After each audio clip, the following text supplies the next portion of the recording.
Onneen keessanii hojiin hojjetu dadhabeera. Dhiiga kennuu danda'u naan jedhan. Qoricha fixxaniittu naan jedhan. Waan humna isinii dabalu isinii falla malee. Asii kaatee mochiin geessu naan jechaa jira gaa. Amma ijoolleen egaa gadduutti ka'an. Ani halkan an bu'aa guyyaan an jajjabeessa isaaniin iyyuu. Qarshii 600 jedhe. 50 immoo gatii sireetii jedhe. Onnee haaraa jedhanii. Onnee haaraa kan dargaggeetti onnee haaraa gaafa isaan jedhani.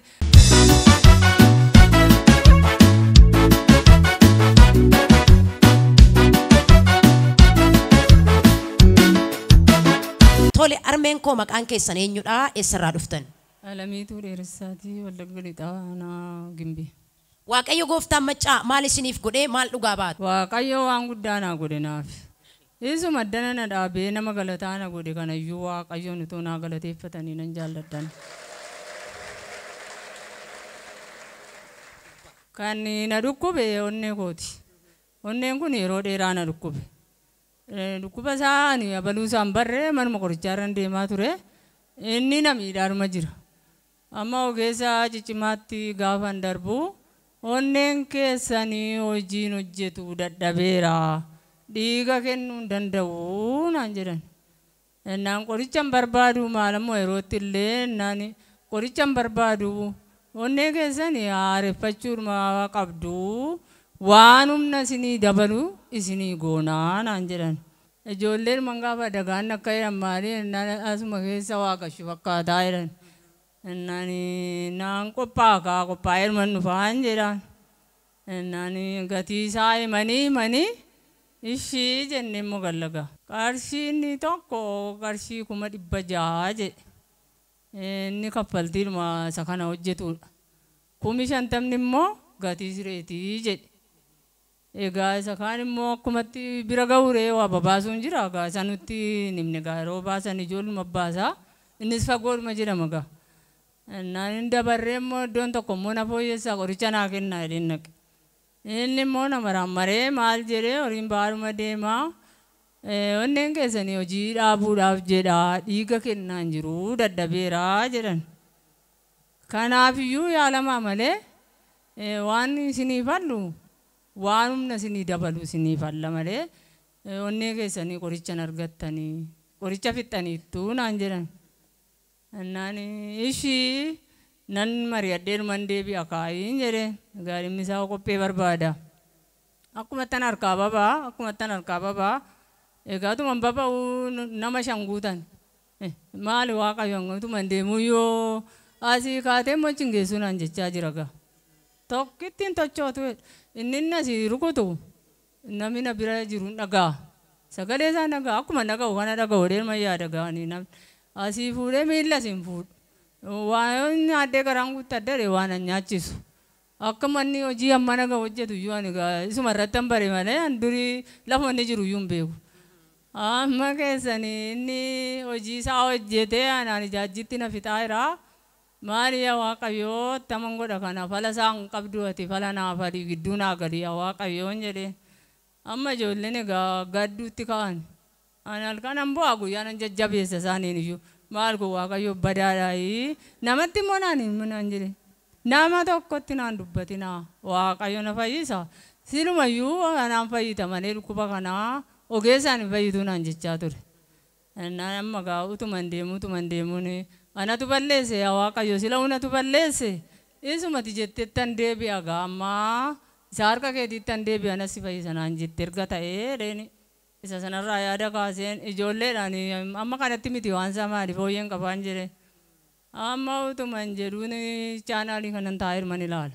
Isuma keessan barbaada waanuma na gargaaru. Utuman jedhuun raajii kana argadhe. Amma namni tokko oddanatti dhufee fayyee nama rammaayyaa moo maa jedhe laata? Barsiisaa wayiiti. Isumani utuu inni irra naa ture nan jaalladha. Inni boo'ichaa fuunaasaa'u himatee na jalaa badeen. Akkam fayyuu naaf dadde gaafa san. Akkuma fayyu. Isa tokko inni kun mana isaa xinnuun irraa jechuudha. Isaa tokko bira dhaqee ani amma gaa waan na fayyu sun argadde nageessaayi. Biyyi isaa immoo beddellee dhadhani raajiin tokkoon jedhee. Eessatti argitanii utuun isin waamuu fixeen jedheen. Amma Inni kun dingatu masa walitti mari'atan ayyaana wayiitu jira. Naan mucaan tokko gadi fuudhe dubbisa. Inni mini yennaan didee hime mucicha ammasuma keessa iyyuu jira. Gaafa dhagaani hundumtuu nyaara guggudumpe. Isin ijoollee keessan hundumaan dhoksitu turtan. Eenyuttuun himne abbaa manaa kottuun himne. Ijoollee warra nageessu dhagaame tuun afaan beeke isaanittuun himinaan jedhan jaraanu. Amma kan dhaga'u isaanuma kan natti dabarsus isaanuma. Dadhabeeraa sanas isaanuma natti himu. Naannoo sinaamuun jedhan. Naan amma gaafa dhagaanii hundumtuu akkasuma hidhagaa ayyaana waggaati ka'e. Amma isaanii falafaluutti ka'anii maalitti ka'anii egaa isaan isa kana argadde dubbisa sana nan shaare. Isaan mari'atan sana hoo. Amma nan geessa malee inni kun. Beddellee karaa isaas hin beennu takka namachi addeebi'ee hin beennu gara waliirra malee. Karaa immoo beettaayii himaa nagamtu madannee barra kaayii waan fedhe waa ta'u miillaan hin deema malee ani egaa kuttuu kuteeraan jedhee isin bira dhumna. Gaafa dhumnu kadhatatti kaanee gaafa kadhata kana jammaranii tabba saachii sana inni suma ol nagararraa goree oolan lixa'uu hin jedhu. Miillaan fuudhuu humna hin qabu. Gaafa isaa darbee dhufee taa'eedhu nannumti koo xinnoo ishee akkanatti qaqqabbanaa'u ta'e lapheen koo manuma kana sallixe iyyuu. Naasa wadeen man gaafa sana walitti hin qabee mana kaa'adhe. Amma kadhata gaafa nuu godhanii gaafa naa kadhatan isaanii raajiin fa'aa asitti na baasanii gaafa naa kadhatanii harkuma isaanii tokkicha isaan akkasuma jam godhanii kana koona qabanii onnee haaraa jedhanii onnee haaraa kan dargaggeetti onnee haaraa gaafa isaan jedhanii ani hin jiru gaa biyya kana iyyuu hin jiran bishaanuma ta'ee waa lafaan bu'e una wallaaleen. Hallelujah! Hallelujah! Hallelujah! Kuba onneetiin baay'ee rakkatanii hospitaala adda addaa deemanii yaalii isa dhumaa ta'ee fi sadarkaa isa yaaddeessaa irra waan jiruufi kana booddee onneen keessan kun baay'ee turuu hin danda'u yoo baatirii wayiitiin intinaa ta'e malee iddoo fagoo hin deeminaa jedhanii waan akeekkachiisaniifani. Mucaasa dhugaa ba'u san argitaniittu isa onnee irraa fayye. Isinis dhibeen keessan wal fakkaataadha miti? Wal fakkaatu deemusuma argin maraadhe. Saaqa afaan keessan inni isa qaqqabe sina qaqqabu. Carrii kee waameera gooftaa Yesuus. Harka kee waameera Yesuus. Humna maqaa Yesuusiin. Fayya! Sarjarii waaqayyoon biraa ta'e. Yesuus biraa fayyina fuudhaa. Onnee dargaggeessa tokko onnee shamarree sirrii bilisa ba'a. Harkuma tokkicha hanga gam godhanii isaan na qaban nannuma koo keessa finiin.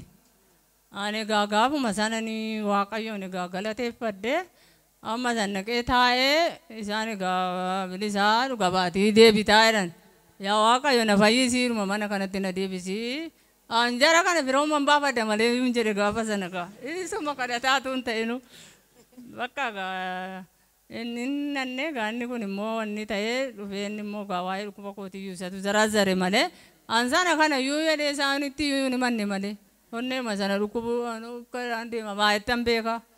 Bakka waaqayyo na fayyisee waaqayyo inni kana naa godhe galata guddaa fudhata. Galata guddaa fudhatu Yesuus ilmi waaqayyo. Hallelujah! Hallelujah! Hallelujah! Armeen koo dhukkuba onneetiin baay'ee akka rakkachaa turtan dubbachaati kan isin jirtanii. Namni waaqayyo immoo erga isin as dhuftanii isiniif kadhatanii onnee aaraa isiniif laadhe karaa waaqayyo jedhanii guyyaa gaaf sanaati kaastanii fayyitanii mee mana yaalaa dhaqxanii onnee keessan kana ilaalamtaniittu manni yaalaa maal isiniin jedhee dhukkuba kanaan immoo waggaa meeqa rakkattan? Dhukkuba kanaan dadhabuun koo waggaa afur keessa dura dhukkuba biraa dhadheen mana qorichaa dhaqa malee onnee ta'uu isaan beekan. Amma isa waggaa afurii onnee dhumarra dhaabate gaa onnee mul'ate. Qoricha fudhadhuu dhuma gaa qoricha takka jammaree booddana na dhoowwatan isaanuu dadhabaadha maal godhuu fala qabaa jedhan. Egaa inni fala qabu immoo Yesuus immoo isa godaanni san qabne harka isaa sanaan fala naafalee namatti na dabale kun dhugaa na baatu. Afaan guuteen dhugaa ba'a gaama waaqayyoof. Manni yaalaa erga deemtanii ilaalamtanii maal isiniin jedhan? Manni yaalaa gullisoo lama jiru keessa iddoo baay'ee jiru dhaqee naani amma isaan reefuma banatu iyyuu onni tokkoon ilaallachuu dhufee onni kananna dhukkubaa tureen jedheen olumatti dhitee kaardii baafadde na ilaalee onni keessa fayyaadhaa jedhe. Galata guddaa laadhaa Yesuus ilma Waaqayyootiif. Ililleen intaa Waaqayyo Waaqa jiraataa kanaaf haleluuyaa. Isa onnee haaraa namaa laatu Waaqayyoof kabaji guddaan haa ta'u. Egaa Waaqayyo akkasitti dhukkuba waggaa 4 itti rakkattan onnee haaraa isinii kennee saba Waaqayyo dura Waaqayyo guddaa dura dhaabbattan Waaqa keessanii maal jechuu jaallattu harmee? Waaqa kana waanuma godhuun qabun waanan jedhus hin qabu galatuma guddaan mana saanaaf gahu. Galata guddaa argatu ulfina guddaa argatu raajii warri harki isaanii harkumna tokkicha narra kaanii na fayyisan kana immoo maaloo saba kunaa eebbisaa isaaniin immoo Waaqayyo lubbuu nama baay'ee keessatti ittise raajii kanaan Waaqayyo gooftaan koo isaan eebbisu mana isaanii dhala isaanii eebbisu. Tole obboleessi keenya harmeen keessan wanta baay'ee dubbataniiru mee waan beektaniif waan itti dabaltan yoo jiraate carraan isin ilaala. Tole ani ammeen koo kana ani dura dhukkuba onnee akka isaan dhukkubfatan kana hin beeku kan wallaansisaa ture ijoollee maatii keessaa ijoollee obbolaa koo gara quttisuu fa'i ijoollee obboleettii kootii fa'itu gara Finfinneetti wallaansisaa ture. Ani guyyaa ayyaana waggaa guyyaa soomii kaatee guyyaa ayyaanaa durumaa wal waamnee gaafa jennu ani gara dhumaatti mucaan inni kan obboleettii kootii kuni akkuma faanii maqaa onnee isaanii akka ogeessa lafarraatti wanti yaaliin ta'iniif hin jiru dadhabameera onnee isaanii gara dadhabuutti deebi'eera onnee isaanii hojjetu kana booddee onnee isaanii sana wanta chaarjii godhu opereeshinii goone ogashinee fi malee kana booddee turuu hin danda'ani inni iyyuu dhiyootti yoo dhufan malee sodaachisaadha jedheetu natti hima. Egaa ayyaana waggaa ayyaaneffachuudhaaf dandeenyuuni yeroo sana utuu akkuma ayyaanni nu waaman sanaan nutti meedhate ayyaana sanayyuu waan hirmaan nutti hin fakkaatu gara numaatti galuuf jedhee nutti mee kana booddee isaaniin gaafannaan akkas naan jedhanii kana booddee gaanii falli jiru dura nama Waaqayyoo barbaadnee isinii kadhachiifna malee iddoo opereeshinii kana naxxanii jennee ani egasii nagarree chaanaalii kana isaanii turra deemanii mana oolu argatanii ani nama dhukkuba koo dhukkubfatu argee lafa sanan naqaa achitti nan fayyaa jedhanii inni immoo gaariidha eessa yoo ta'e isin geessinaa rakkoo hin qabu jennee kanatti walii gallee akkuma isaan jedhanii bilbilaan galmoofne hin dhumne bullee hin dhumne addana dhumne hin kadhachiifamee fi egaanii akka amma laalan kana mini akka amma isaanii bifi isaanii akka kana ta'ee mini yeroo sana qabaa wayitiin iyyuu deemuu barbaadaniiru baay'ee dadhabaniiru irra tureera nu hin beeknu nageenyesii onnee kana dhukkubu garaacha fa'aa mataa cabsaa fayyisee malee akkas ta'eesii namni natti himes hin jiru nageenye kanaaf addana gaafa finnu Waaqayyo nu gargaaree raajii minteenii toora karaarraatti na baasanii gaafatanii jennaan akkas jedhee itti mee kanaaf onnee dargaggeettii har'aa ka'ee sii kenneera sii uumeera jedhanii achuma yeroo sana humni Waaqayyo argateen kufanii achuma sakaanii nanni isaanii of jaallachuu dadhabee kanaaf saba Waaqayyo nu gargaaraati nama kana nu galateeffadhaa jedhee Waaqayyoon isa hojiirra jiru galata laadhaa Yesuus ilma Waaqayyootiif galanni ililleen iyyi waci Waaqayyoof hin ta'a. Humni dooktaraa humni namaa hin danda'u kana humni innati waaqessituu Yesuus garuu kana danda'eera waan ta'eef dinqisiifadhu mataa gubbaatti Waaqayyoof galata laanna. Haleluuyaa haleluuyaa haleluuyaa.